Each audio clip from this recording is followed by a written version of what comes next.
सामने आया विक्रम की लैंडिंग का पूरा प्लान, जिसे देख चीन छोड़िए रूस और नासा को भी नहीं हुआ यकीन। तो चांद पर कैसे लैंडिंग करेगा भारत का चंद्रयान और कैसे होंगे आतंक के वो आखिरी 15 मिनट। दोस्तों, जिस पल का हम बेसब्री से इंतजार कर रहे हैं, अब वो पल आ चुका है, क्योंकि भारत का चंद्रयान 3 चांद के बेहद करीब पहुंच चुका है और 23 अगस्त के दिन चंद्रयान 3 चांद पर सॉफ्ट लैंडिंग कर लेगा। और जैसा कि आप जानते हैं कि साल 2019 में हुए चंद्रयान 2 मिशन के दौरान चांद की सतह से सिर्फ 2.1 किलोमीटर की ऊंचाई पर इसरो का विक्रम लैंडर से संपर्क टूट चुका था और वो एकाएक चांद की सतह पर गिरकर तहस नहस हो गया था। और इस बार ऐसा ना हो, इसलिए इसरो के टेलीमेट्री ट्रैकिंग और कमांड नेटवर्क की एक ऐसी टीम पिछले 4 सालों से दिन रात चंद्रयान 3 के लैंडिंग प्लान पर काम कर रही है और उन्होंने एक ऐसा full proof landing plan design कर लिया है जिसके फेल होने के चांसेस ना के बराबर हैं। इसरो के इस प्लान को देखकर हड़बड़ी में लूना 25 को चांद पर भेजने वाला रूस भी कांप उठा है, जबकि नासा के वैज्ञानिकों ने तो लैंडिंग से पहले ही इसरो को शाबाशी दे दी है। तो आखिर क्या है चंद्रयान 3 का वो सटीक लैंडिंग प्लान और कैसे चांद पर पहला कदम रखेगा भारत का चंद्रयान, जानने के लिए बने रहिए इस वीडियो के अंत तक। दोस्तों, आपको बता दें कि चंद्रयान 3 चांद के फार साइड में लैंडिंग करने वाला है, जो पृथ्वी से काफी ज्यादा दूर है। इसलिए कई बार कम्युनिकेशन में रुकावट आ जाती है और इसी वजह से चंद्रयान 2 मिशन भी फेल हुआ था। लेकिन इस बार ऐसी गलती ना हो, इसलिए इसरो ने चंद्रयान 3 के विक्रम लैंडर में आर्टिफिशियल इंटेलिजेंस ब्रेन फिट किया है, जिसके एल्गोरिदम को इस तरह से डिजाइन किया गया है कि वो अपने आप निर्णय ले सकता है।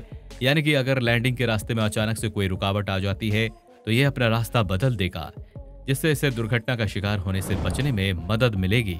इस पावरफुल एल्गोरिदम को लेकर इसरो चीफ एस सोमनाथ ने भी कहा था कि अगर चंद्रयान के 2 इंजन बंद हो जाते हैं या सारे सेंसर काम करना बंद कर देते हैं तो भी ये चांद पर लैंड करेगा, क्योंकि चंद्रयान 3 को इसी तरह से डिजाइन किया गया है कि ये लैंड करके ही दम लेगा, यानी ये एक साथ कई फेलियर झेल लेगा।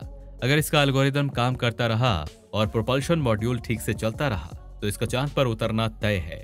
वहीं उन्होंने लैंडिंग के आखिरी 15 मिनट को आतंक के 15 मिनट भी कहा था। तो आखिर 23 अगस्त के दिन शाम 5:32 से लेकर 5:47 तक क्या होने वाला है और किस तरह विक्रम लैंडर चांद पर कदम रखेगा, तो आइए पूरी प्रोसेस को फेज वाइज समझते हैं। First phase, altitude 30 kilometre. अपनी ऑर्बिट के सबसे लोएस्ट पॉइंट यानी 30 किलोमीटर की ऊंचाई पर पहुंचने के बाद विक्रम लैंडर अपने दोनों थ्रस्टर्स को ऑन करेगा और अगर ये काम नहीं कर पाते तो भी डरने की कोई बात नहीं है, क्योंकि इसमें 2 एक्स्ट्रा थ्रस्टर्स इंजन भी लगाए गए हैं और ये दोनों थ्रस्टर इंजन सतह से सरफेस की ऑपोजिट डायरेक्शन में फोर्स लगाकर इसकी स्पीड को 6000 किलोमीटर से कम करके सिर्फ कुछ किलोमीटर प्रति घंटे तक ले आएंगे और करीब 10 मिनट तक चलने वाले इस फेज को रफ ब्रेकिंग फेज कहा जाता है। Second phase, altitude 5 kilometre.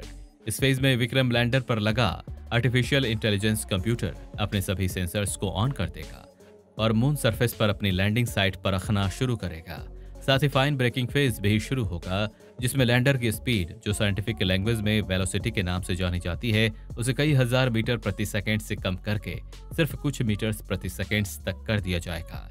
वहीं इस दौरान लैंडर की पोजीशन भी धीरे धीरे हॉरिजॉन्टल से वर्टिकल होने लगेंगी, जो काम इसके अंदर लगे चारों थ्रस्टर इंजन कम और ज्यादा फायर होकर मैनेज करेंगे। Third phase, altitude 100 metre. Landing process के इस फेज में विक्रम लैंडर अपने ऊपर लगे लेजर डोपलर वेलोसिटी मीटर और लैंडर हॉरिजॉन्टल वेलोसिटी कैमरा की मदद से लैंडिंग साइट पर मौजूद गड्ढों और चट्टानों को डिटेक्ट करेगा ताकि सही लैंडिंग स्पॉट चुना जा सके। साथ ही लैंडर के चारों डी बूस्टिंग इंजन भी ऑन हो जाएंगे, जिससे इसकी वेलोसिटी कम होकर 2 मीटर पर सेकेंड यानी कि 7.2 किलोमीटर पर आवर की हो जाएगी। फोर्थ फेज, स्लो डिसेंट यानी कि धीमी गति के साथ उतरना, जिसके लिए नीचे उतरने के दौरान जब लैंडर पर लगा ऑन बोर्ड कंप्यूटर ये बात सुनिश्चित कर लेगा कि अब सही लैंडिंग साइट मिल चुकी है, तो वो लैंडर की वेलोसिटी और ज्यादा कम कर देगा, जिसके बाद लैंडर टच डाउन करेगा, यानी कि चांद की सतह पर अपने चारों पैर एक साथ रखकर सॉफ्ट लैंडिंग कर लेगा। इस तरह से 5:32 पर शुरू हुई लैंडिंग प्रोसेस 5:47 पर खत्म होगी, जिसके साथ इंडिया दुनिया की वो 4th कंट्री बन जाएगा जिसने चांद पर सॉफ्ट लैंडिंग की है। और आपको बता दें कि इसरो के मुताबिक चंद्रयान 3 मिशन की सक्सेस के चांसेस 70 से 80% नहीं बल्कि पूरे 100% है। तो दोस्तों, आज के लिए बस इतना ही। अगर आप भी चाहते हैं कि चंद्रयान 3 मिशन सक्सेसफुल हो तो कमेंट बॉक्स में इसरो को अपनी दुआएं जरूर दीजिए। ऑल्सो वीडियो अच्छा लगा हो तो इसे लाइक और शेयर जरूर कीजिए। साथ ही ऐसे ही अमेजिंग कंटेंट को देखकर अपनी नॉलेज को बूस्ट करने के लिए हमारे चैनल किक ऑफ फैक्ट्स को सब्सक्राइब भी कर दीजिए। Thank you very much.